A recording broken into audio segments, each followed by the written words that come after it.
રાજ્યમાં વરસેલા કમોસમી વરસાદની ખબરની સાથે જી હા, કારણ કે આ કમોસમી વરસાદે કહેર વર્તાવ્યો છે। 3 લોકોના મોત થયા છે તો 40થી વધુ પશુઓના મોત પણ થયા છે।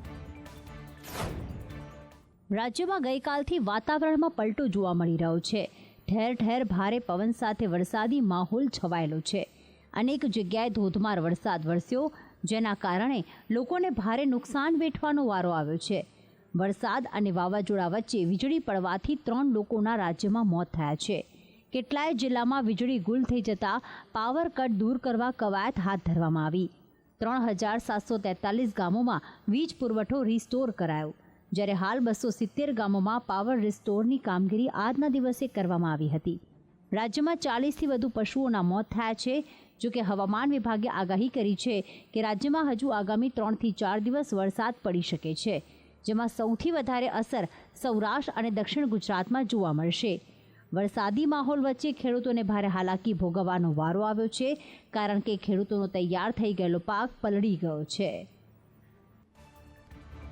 રાજ્યમાં વરસાદથી ખેડૂતોને અનેક ગણું નુકસાન થયું છે, ત્યારે કોંગ્રેસે કહ્યું કે સરકાર તાત્કાલિક ખેડૂતોને મદદ કરે તો સરકારે પ્રાથમિક નુકસાનની વિગતો મેળવવાના નિર્દેશો આપી દીધા છે। 17મી તારીખ સુધી હજી કમોસમી વરસાદના માવઠાની આગાહી હોવાથી આ ફાઇનલ રિપોર્ટ તો 17મી તારીખ પછી આપણને જાણવા મળે।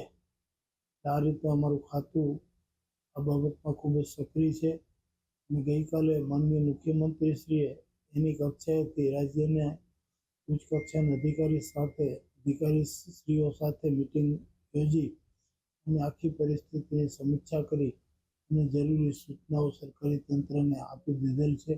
ભારે પવન સાથે જે કમોસમી વરસાદ થયો છે એનાથી ઉનાળુ પાકને ખૂબ મોટું નુકસાન થયું છે, ત્યારે સરકાર પાસે અમારી માગણી છે કે તાત્કાલિક સર્વે કરવામાં આવે। કૃષિ વિભાગ હજુ એમ કહી રહ્યું છે કે 4 દિવસની આગાહી છે, ત્યાર પછી અમે સર્વે કરાવીશું, પણ સરકાર પાસે આટલું મોટું તંત્ર હોય, હવે ચૂંટણી પ્રક્રિયાઓમાંથી પણ બધા ફ્રી થઈ ગયા છે, એટલા માટે તાત્કાલિક સરકારે જે નુકસાની થઈ છે એનું સર્વે કરાવવું જોઈએ। રાજ્યમાં હજુ પણ 24 કલાક ભારે રહેશે। હવામાન વિભાગે આગાહી કરી છે કે આગામી 24 કલાક તોફાની વરસાદ પડી શકે છે। રાજ્યમાં ગત રોજથી વાદળછાયું વાતાવરણ છવાયેલું છે, જેને જોતા અનેક જિલ્લામાં અત્યાર સુધી પવન સાથે ધોધમાર વરસાદ વરસ્યો। કેટલીક જગ્યાએ કરા પણ પડ્યા છે, ત્યારે હજુ પણ આગામી 24 કલાક તોફાની વરસાદ પડશે તેવી આગાહી હવામાન નિષ્ણાંત દ્વારા કરવામાં આવી છે। એટલું જ નહીં, ભારે પવન સાથે સૌરાષ્ટ્રમાં વરસાદની તીવ્રતા જોવા મળી શકે છે। અને હવે જે તીવ્રતા આવનારા 2 દિવસ છે, જે સૌરાષ્ટ્ર, કચ્છ, મધ્ય ગુજરાત અને ઉત્તર ગુજરાત આ વિસ્તારોમાં વધારે જોવા મળશે, જેમાં ખાસ કરીને આજની તારીખે જે 14 તારીખના રોજ છે, એટલે કે આવનારા 24 કલાક સુધી સૌરાષ્ટ્રમાં અતિ તીવ્રતા જોવા મળે તેવી શક્યતાઓ છે। સૌરાષ્ટ્રના અનેક વિસ્તારો એવા હશે જેમાં 24 કલાકની અંદર 1 થી 1.5 ઇંચ અને અમુક જગ્યાએ 1.5 ઇંચ કરતાં પણ વધારે વરસાદ નોંધાય। આજની તારીખ અને આવતીકાલ 2 દિવસ સુધી જ્યાં વરસાદ પડશે ત્યાં થંડરસ્ટોર્મ એક્ટિવિટી જોવા મળે તેવી શક્યતાઓ છે। વરસાદની આગાહીને જોતા રાજ્યનું વહીવટી તંત્ર એલર્ટ મોડમાં આવી ગયું છે। માછીમારોને દરિયો ન ખેડવા સૂચના આપી દેવામાં આવી છે, તો ખેડૂતોને પોતાનો પાક સલામત સ્થળે રાખવા કહી દેવામાં આવ્યું છે। મુંબઈમાં મોટી દુર્ઘટના ઘટી, જેમાં અત્યાર સુધી 14 જેટલા લોકોના મોત થયા છે તો 70થી વધુ લોકો ઇજાગ્રસ્ત થયા છે। મુંબઈના ઘાટકોપરમાં પેટ્રોલ પંપ પર લાગેલું એક હોર્ડિંગ સોમવારે બપોરે લગભગ 3 વાગે જોરદાર વાવાઝોડાના કારણે પડી ગયું હતું। આ અકસ્માતમાં અત્યાર સુધીમાં 14 લોકોના મોત થયા છે। મોડી રાત સુધી મૃત્યુઆંક 9 થયો છે। હોર્ડિંગ્સ પડતા 74 લોકો ઘાયલ થયા છે। આપને જણાવી દઈએ કે 100 ફૂટનું હોર્ડિંગ પડતા 88 લોકો દટાયા હતા। હોર્ડિંગની નીચે ફસાયેલા લોકોને બચાવવા એનડીઆરએફે આખી રાત ઓપરેશન ચલાવ્યું હતું અને હોર્ડિંગ્સ નીચે ફસાયેલા લોકોને બહાર કાઢવામાં આવ્યા હતા। આપને જણાવી દઈએ કે મહાનગરપાલિકાની મંજૂરી વિના હોર્ડિંગ લગાવવામાં આવ્યું હતું। હાલ તો હોર્ડિંગ કંપનીના માલિક સામે એફઆઈઆર દાખલ કરવામાં આવી છે અને મહારાષ્ટ્રના નાયબ મુખ્યમંત્રી દેવેન્દ્ર ફડણવીસે પણ તપાસના આદેશ આપ્યા છે। તો મૃતકોના પરિવારજનોને 5 લાખ રૂપિયાના વળતરની રાજ્ય સરકારની જાહેરાત કરવામાં આવી છે। ઈજાગ્રસ્તોની સારવારનો ખર્ચ પણ રાજ્ય સરકાર ભોગવશે। 17,000 ચોરસ ફૂટના હોર્ડિંગને લિમ્કા બુક ઓફ રેકોર્ડમાં સૌથી મોટા બિલબોર્ડ તરીકે સ્થાન આપવામાં આવ્યું હતું, જેણે અત્યાર સુધીમાં 14 નિર્દોષ લોકોના જીવ લીધા છે. મુંબઈ હોર્ડિંગ દુર્ઘટના બાદ અમદાવાદમાં સંદેશ ન્યૂઝે રિયાલિટી ચેક કર્યું, જેમાં તંત્રની ગંભીર બેદરકારી સામે આવી. મુંબઈમાં હોર્ડિંગ્સ દુર્ઘટના સર્જાઈ, જેમાં અનેક નિર્દોષ લોકોના જીવ ગયા છે. ત્યારે આડેધડ લોકો કોઈના જીવની પરવા કર્યા વગર મોટા મોટા હોર્ડિંગ્સ લગાવી દેતા હોય છે. ત્યારે ગત રોજથી અમદાવાદના વાતાવરણમાં પલટો આવ્યો છે. ભારે પવન સાથે વરસાદની શરૂઆત થઈ હતી. અનેક જગ્યાએ વૃક્ષ ધરાશાયી થયા તો ક્યાંક હોર્ડિંગ્સ પણ તૂટી ગયા. તેવામાં અમદાવાદમાં આજે સંદેશ ન્યૂઝે રિયાલિટી ચેક કર્યું, જેમાં અમદાવાદ તંત્રની ગંભીર બેદરકારી સામે આવી. ઠેર ઠેર હોર્ડિંગ્સ તૂટેલી હાલતમાં જોવા મળ્યા. અમદાવાદના લાલ દરવાજા અને એલિસ બ્રિજ પાસે હોર્ડિંગ્સ તૂટે તેવી શક્યતાઓ સંદેશ ન્યૂઝના કેમેરામાં કેદ થઈ. આ સાથે જ ઇસ્કોન સહિતના વિસ્તારોમાં હોર્ડિંગ્સ તૂટે તેવી શક્યતા જોવા મળી. હોર્ડિંગ્સ માલિકોના પૈસા તંત્રને લાગી રહ્યા છે, એટલા માટે જ આડેધડ અમદાવાદના અલગ અલગ વિસ્તારોમાં હોર્ડિંગ્સ લગાવવામાં આવે છે. પરંતુ આ હોર્ડિંગ્સ લોકો માટે મોટી ચિંતા ઊભી કરી રહ્યા છે. ત્યારે હવે સવાલ અનેક થઈ રહ્યા છે કે શું હોર્ડિંગ્સ હોનારતની રાહ જોઈ રહ્યું છે અમદાવાદ તંત્ર? હવામાન વિભાગે ગુજરાત રાજ્યમાં હજુ પણ આગામી 3 દિવસ ગાજવીજ સાથે વરસાદની આગાહી કરી છે. ત્યારે સાથે જ 48 કલાકમાં રાજ્યમાં આકાશમાં વાદળ ઓછા થતા તાપમાનનો પારો પણ ઉચકાયો છે. ગુજરાતમાં આજે ઉત્તર ગુજરાત, મધ્ય ગુજરાત, દક્ષિણ ગુજરાત અને સૌરાષ્ટ્રમાં વીજળીના કડાકા ભડાકા સાથે વરસાદની શક્યતા છે. ઉપરાંત 40 કિલોમીટરની ઝડપે પવન ફૂંકાઈ શકે છે. ખાસ કરીને અમદાવાદ અને આસપાસના વિસ્તારમાં ભેજયુક્ત ગરમ પવનો ફૂંકાવાથી બફારાનો અનુભવ થશે.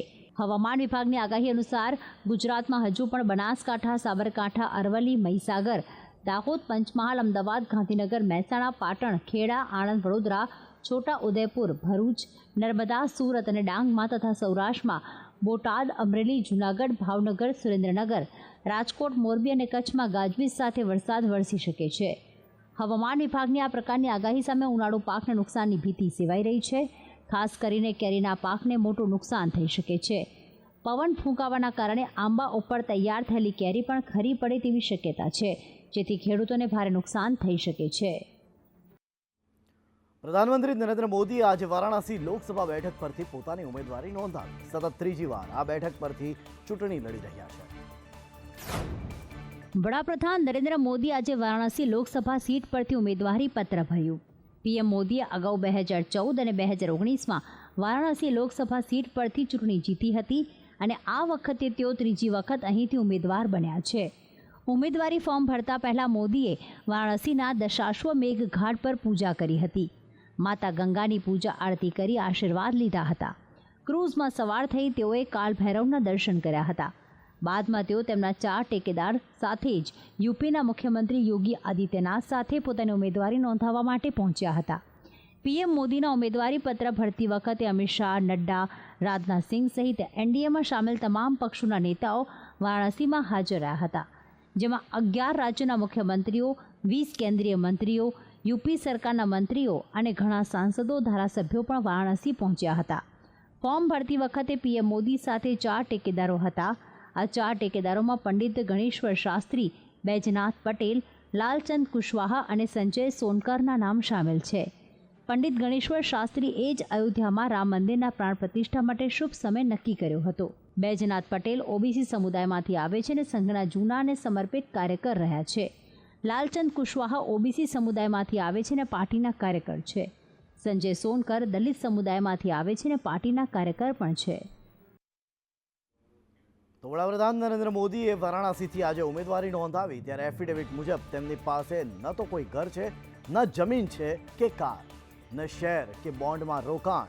પીએમએ 15 વર્ષથી એક પણ જ્વેલરી ખરીદી નથી. પીએમ નરેન્દ્ર મોદીએ મંગળવારે વારાણસીથી ત્રીજી વખત ઉમેદવારી નોંધાવી હતી. પીએમ મોદી દ્વારા દાખલ કરવામાં આવેલી એફિડેવિટ અનુસાર 2014 અને 2019 વચ્ચે તેમની જંગમ સંપત્તિમાં 52% વધારો થયો છે. તેમની મોટાભાગની જંગમ સંપત્તિ સ્ટેટ બેંક ઓફ ઇન્ડિયામાં 1.27 કરોડ રૂપિયાની ફિક્સ ડિપોઝિટના રૂપમાં છે. એફિડેવિટ મુજબ પીએમ મોદી પાસે ન તો કોઈ ઘર છે, ન જમીન કે કાર. 2019માં તેમની પાસે ગાંધીનગરમાં 1.10 કરોડ રૂપિયાની પ્રોપર્ટી હતી, પરંતુ આ વખતે તેનો કોઈ ઉલ્લેખ નથી. પીએમએ 15 વર્ષથી એક પણ જ્વેલરી ખરીદી નથી. મોદી પાસે 52,920 રૂપિયા રોકડા છે. તેમણે કુલ 3.2 કરોડની સંપત્તિ જાહેર કરી છે. 5 વર્ષમાં આ પ્રોપર્ટીમાં 87 લાખ રૂપિયાનો વધારો થયો છે. વડાપ્રધાન નરેન્દ્ર મોદીની આવકનો પ્રાથમિક સ્ત્રોત તેમનો સરકારી પગાર અને તેમની બચત પર મળતું વ્યાજ છે. 2024ના એફિડેવિટ મુજબ પીએમ મોદીએ નાણાકીય વર્ષ 2023-24માં 3,33,179 રૂપિયાનો આવકવેરો ચૂકવ્યો છે. વારાણસીથી તેમની પ્રથમ ચૂંટણી 2014માં વડાપ્રધાન નરેન્દ્ર મોદીએ કુલ સંપત્તિ 1.65 કરોડ રૂપિયા જાહેર કરી હતી. બીજી ચૂંટણી 2019માં તે વધીને 2.15 કરોડ રૂપિયા થઈ. 2018-19ની આવક 11,14,230 રૂપિયા હતી. 2019-20માં તેની આવક 17,20,760 રૂપિયા હતી. 2020-21માં પીએમની આવક 17,07,930 અભિનેત્રી કંગના રનૌતે આજે મંડી લોકસભા સીટ પરથી ઉમેદવારી નોંધાવી હતી. ચૂંટણી પંચમાં રજૂ કરાયેલા એફિડેવિટ મુજબ કંગનાને શેર બજારમાં વધારે વિશ્વાસ નથી. તેણે સરકારી સ્કીમ LICમાં મોટી રકમનું રોકાણ કર્યું છે. અભિનેત્રી કંગના રનૌતે આજે મંડી લોકસભા બેઠક પરથી ઉમેદવારી પત્ર ભર્યું હતું. ઉમેદવારી નોંધાવતા પહેલા રોડ શો કર્યો હતો. કંગના રનૌત અબજો રૂપિયાની સંપત્તિની માલિક પણ છે.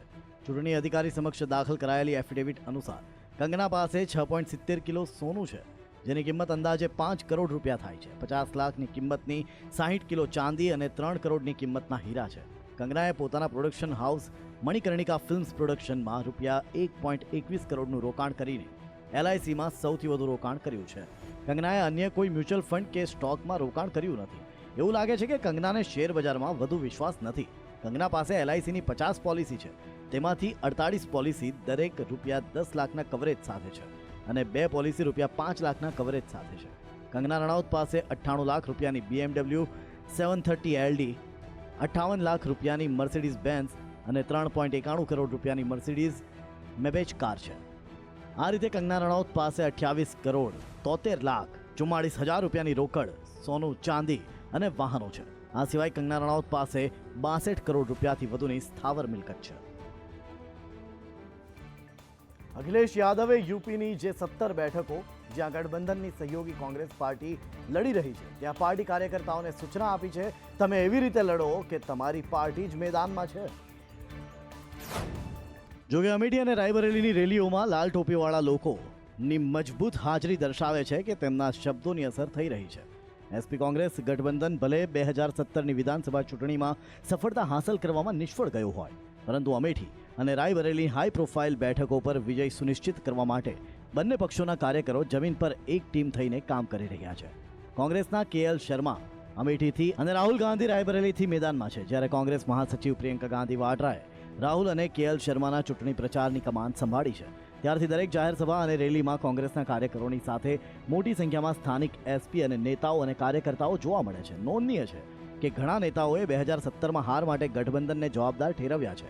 માત્ર કાગળ પર રહેવા માટે તેને જવાબદાર ઠેરવવામાં આવ્યો હતો, પરંતુ સપા અને કોંગ્રેસના કાર્યકરો કહે છે કે આ વખતે મામલો અલગ છે. સપાના રાયબરેલી જિલ્લા પ્રમુખ વિરેન્દ્ર યાદવે કહ્યું, 2017માં છેલ્લી ક્ષણે ગઠબંધન થયું હતું, તેથી જ અમે તૈયારી કરી શક્યા નહોતા, પરંતુ આ વખતે ઇન્ડિયા ગઠબંધન સતત બેઠકો કરી રહ્યું હતું, જેના કારણે કાર્યકરો અને બંને પક્ષોના નેતાઓએ કહ્યું હતું કે તેમની વચ્ચે સંકલન વધ્યું છે. મોટી સંખ્યામાં સપાના સ્થાનિક નેતાઓ અને કાર્યકરો પણ નજરે પડે છે. જયેશ રાદડિયાએ મેન્ડેટના વિરુદ્ધ જઈ ઇફકોના ડિરેક્ટર છૂટાવવાનો મામલો ચર્ચાસ્પદ બન્યો છે. ત્યારે ઇફકોના ચેરમેન દિલીપ સંઘાણીએ સંદેશ ન્યૂઝ સાથે સહકારી ચૂંટણીઓમાં મેન્ડેટને લઈ નિવેદન આપ્યું. 24 તારીખે એપ્રિલે ઇફકોનું બોર્ડ હતું, છેલ્લું બોર્ડ, અને એ બોર્ડમાં જ્યારે પૂરું થયું ત્યારે બધાનો મત નીકળ્યો કે 24 તારીખથી ફોર્મ ભરવાની શરૂઆત થાય છે 30 તારીખ સુધી. તો ફરી વખત ડિરેક્ટરોએ ફોર્મ ભરવા ન આવવું પડે, તો આજે બધા ડિરેક્ટરો ફોર્મ ભરી આપે. અને એના આધારે બધાએ એવું કીધું કે પહેલું ફોર્મ ચેરમેન તરીકે તમે ભરો, એવો મને આદર આપ્યો. એટલે પહેલું ફોર્મ મેં ભર્યું અને ત્યાર પછી પહેલી જ કલાકમાં બધા ડિરેક્ટરોએ, જયેશભાઈ રાદડિયા સહિત બધાએ ફોર્મ ભરી આપ્યા. ભૂતકાળમાં ક્યારેય આવા મેન્ડેટ કે આવી ચર્ચાઓ થઈ નહોતી, એટલે બધાએ ફોર્મ ભરી આપ્યા. ત્યારે કોઈ મેન્ડેટ નહોતો, કોઈ ચર્ચા નહોતી. 2 દિવસ પછી જ્યારે હું ગુજરાત આવ્યો ત્યારે અખબારોના માધ્યમથી જાણ્યું કે જયેશભાઈ બળવો કર્યો. બળવો ત્યારે કહેવાય કોઈને મેન્ડેટ આપ્યો એને ફોર્મ ભર્યું હોય, અને ત્યાર પછી જયેશભાઈ ભરે તો બળવો કહેવાય. પણ જયેશભાઈએ ફોર્મ ભર્યું ત્યારે કોઈ ફોર્મ ભર્યું જ નહોતું. પછી 2 કે 3 દિવસ પછી બિપિનભાઈએ ફોર્મ ભર્યું, એ ત્યાર પછી ફોર્મ ભર્યું હતું. યમનોત્રી અને ગંગોત્રી ધામમાં બહોળી સંખ્યામાં શ્રદ્ધાળુઓ ઉમટી પડતા ગત વર્ષનો રેકોર્ડ તૂટી ગયો છે. ઉત્તરાખંડની વિશ્વ પ્રસિદ્ધ ચારધામ યાત્રા 2024 હર્ષોલ્લાસ સાથે શરૂ થઈ ગઈ છે. દેશભરમાંથી શ્રદ્ધાળુઓ પહોંચી રહ્યા છે, ત્યારે ભક્તોની ભીડને ધ્યાનમાં રાખીને મોડી રાત સુધી મંદિર ખુલ્લા રાખવાનો નિર્ણય કરવામાં આવ્યો છે. ભીડના કારણે પોલીસે લોકોને હાલ યમનોત્રી ન આવવા અપીલ કરી છે. આ ઉપરાંત ગંગા સપ્તમી પર પણ મોટી સંખ્યામાં ભક્તોનો ધસારો જોવા મળી રહ્યો છે. ભીડ વધતા પોલીસ પણ ખડેપગે ઊભી રહી સતત સુરક્ષા વ્યવસ્થાના તમામ પ્રયાસો કરી રહી છે. છત્તીસગઢના બીજાપુરમાં નક્સલવાદીઓ સાથેની અથડામણની ઘટનાઓ વચ્ચે 30 નક્સલીઓએ આ નક્સલવાદીઓમાંથી 9 પર 39 લાખ રૂપિયાનું ઇનામ હતું.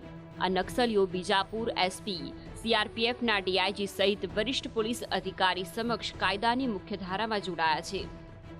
આ ઉપરાંત તેમને પુનઃવસન હેઠળ 25,000 રોકડ પણ અપાઈ છે. આ નક્સલીઓમાં જનતાનાર સરકારનો અધ્યક્ષ અને DAKAMSનો અધ્યક્ષ પણ સામેલ છે. ઉલ્લેખનીય છે કે બીજાપુરમાં પેડિયાના જંગલોમાં શુક્રવારે 10મી મેના રોજ સુરક્ષા દળો સાથેની અથડામણમાં 12 નક્સલવાદીઓ ઠાર થયા હતા. પતંજલિ એડવર્ટાઇઝમેન્ટ કેસમાં સુપ્રીમ કોર્ટે બાબા રામદેવ, બાલકૃષ્ણ અને અન્ય વિરુદ્ધની અવમાનના અરજી પર પોતાનો નિર્ણય સુરક્ષિત રાખ્યો. હાઈકોર્ટે બંનેને વ્યક્તિગત હાજરીમાંથી મુક્તિ આપી છે. સુપ્રીમ કોર્ટે બાબા રામદેવ અને આચાર્ય બાલકૃષ્ણ સામે અવમાનના કેસ પર પોતાનો આદેશ અનામત રાખ્યો હતો. જોકે સુપ્રીમ કોર્ટે યોગગુરુ બાબા રામદેવ અને આચાર્ય બાલકૃષ્ણને આ કેસમાં વ્યક્તિગત હાજરીમાંથી મુક્તિ આપી છે. બંને પતંજલિ દ્વારા ભ્રામક જાહેરાત મામલે કોર્ટમાં બિનશરતી માફી માંગી અખબારોમાં જાહેર માફી પણ પ્રસિદ્ધ કરવામાં આવી હતી. બાબા રામદેવ પતંજલિના પ્રમોટર છે, જ્યારે આચાર્ય બાલકૃષ્ણ કંપનીના મેનેજિંગ ડિરેક્ટરનું પદ સંભાળી રહ્યા છે. સુનાવણી દરમિયાન સુપ્રીમ કોર્ટે ઇન્ડિયન મેડિકલ એસોસિએશનના ચેરમેન ડોક્ટર અશોકનની પણ ઝાટકણી કાઢી હતી. સ્કૂલ બાદ હવે દિલ્હીની અનેક હોસ્પિટલોને બોમ્બથી ઉડાવી દેવાનો કોલ કરવામાં આવ્યો. દિલ્હીની ઘણી હોસ્પિટલોને બોમ્બથી ઉડાવી દેવાનો કોલ આવ્યો છે. દિલ્હી ફાયર વિભાગના જણાવ્યા અનુસાર તેમને ઘણી અલગ અલગ હોસ્પિટલોમાંથી કોલ આવ્યા, જેમાં ગુરુ તેગ બહાદુર હોસ્પિટલ, દાદા દેવ હોસ્પિટલ, હેડગેવાર હોસ્પિટલ અને દીપચંદ બંધુ હોસ્પિટલમાં બોમ્બ હોવાના કોલ કરવામાં આવ્યા.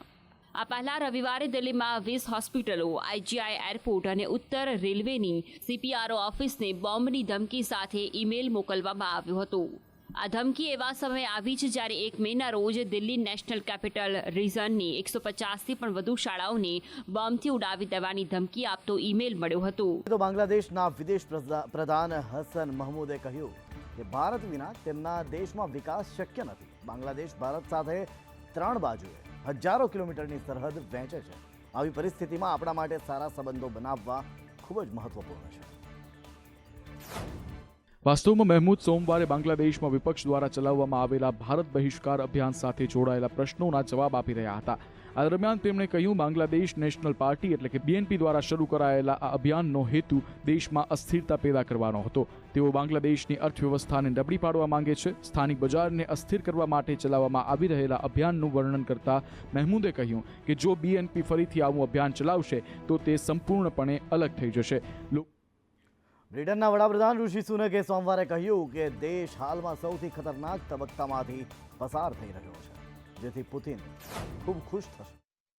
યુકેમાં સામાન્ય ચૂંટણીઓ પહેલા લંડનમાં પોલિસી એક્સચેન્જ પ્લેટફોર્મ પરથી જનતાને સંબોધતા સુનકે કહ્યું કે વિશ્વ હાલમાં પરમાણુ યુદ્ધની ખૂબ નજીક છે. આવી સ્થિતિમાં વિપક્ષના નેતાઓ દુશ્મનો સાથે નબળા સાબિત થશે. સુનકે કહ્યું કે જો લેબર પાર્ટીના નેતા સર કીર સ્ટારર આ વર્ષની વડાપ્રધાનની ચૂંટણી જીતશે તો બ્રિટનની સુરક્ષા જોખમમાં મુકાશે. હકીકતમાં લંડનમાં તાજેતરમાં યોજાયેલી મેયરની ચૂંટણીમાં સુનકની કન્ઝર્વેટિવ પાર્ટીને હારનો સામનો કરવો પડ્યો હતો.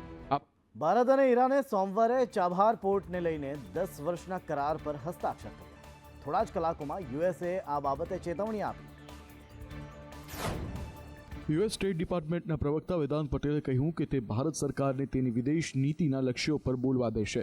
પટેલે કહ્યું, હું એટલું જ કહીશ, ઈરાન પર અમેરિકી પ્રતિબંધો યથાવત છે અને અમે તેનો અમલ કરવાનું ચાલુ રાખીશું. ઈરાન સાથેના વેપાર સોદા અંગે વિચારણા કરતી કોઈ પણ સંસ્થાને પ્રતિબંધો લાદવામાં આવતા જોખમથી વાકેફ હોવું જોઈએ. 10 વર્ષના સમયગાળામાં બંને પક્ષો ચાબહારમાં તેમના સહયોગને આગળ વધારશે. પોર્ટને